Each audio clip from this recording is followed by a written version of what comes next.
Latest updates ఎప్పటికప్పుడు పొందడానికి big TV WhatsApp channel follow అవ్వండి. లింక్ డిస్క్రిప్షన్ లో ఉంది.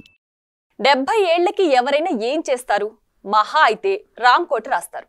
కానీ నేను మాత్రం ఇండస్ట్రీ రికార్డ్స్ ని తిరగరాస్తానంటున్నాడు ఈ కాలీవుడ్ మల్టీ టాలెంటెడ్. గత సినిమాతో సాలీవుడ్ బ్లాక్ బస్టర్ కొట్టిన ఈ వర్స్టైల్ స్టార్ ఇప్పుడు మరో 2 క్రేజీ ప్రాజెక్ట్స్ ని లైనప్ లో పెట్టి మిగతా హీరోలకి గట్టి వార్నింగే ఇస్తున్నాడు. ఇండియన్ 2 మూవీ తర్వాత మణిరత్నం దర్శకత్వంలో థగ్ లైఫ్ అనే సినిమాలో కమల్ హాసన్ నటిస్తున్న సంగతి తెలిసిందే. ఈ cinema post production artificial technology పనులు 2 నెలలుగా అమెరికాలో జరుగుతున్నాయి.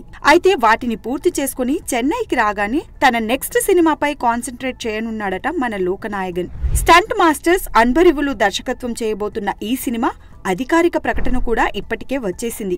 ప్రస్తుతం ప్రీ ప్రొడక్షన్ పనులని చికాగోలో జరుపుకుంటున్న ఈ సినిమా పూర్తి స్థాయి యాక్షన్ ఎంటర్టైనర్ గా తెరకెక్కనుందని తెలుస్తోంది. ఇక అన్బరివులు కూడా కొత్త ప్రాజెక్టులు వేటికి ఓకే చెప్పకుండా కేవలం కమల్ సినిమాపైనే దృష్టి సారించారట. ఇక విక్రమ్ సినిమా తర్వాత వరుస సినిమాలతో స్పీడ్ మీదున్న విషయం తెలిసిందే. ఒకదాని తర్వాత మరో సినిమా చేస్తున్న ఈ వెటరన్ స్టార్ ఇటు నిర్మాతగాను ఆయన బిజీగా గడుపుతున్నాడు. రీసెంట్ గా ఆయన నిర్మాణంలో వచ్చిన అమరన్ ఎంతటి సంచలన విజయాన్ని సాధించిందో తెలిసిందే. ఇలా 70 ఏళ్ల వయసులో అటు హీరోగాను ఇటు నిర్మాతగాను ఆడియన్స్ ని అలరిస్తున్న ఈ కోలీవుడ్ స్టార్ కి హ్యాట్స్ ఆఫ్ చెప్పాల్సిందే. For more videos like this, subscribe Big TV channel.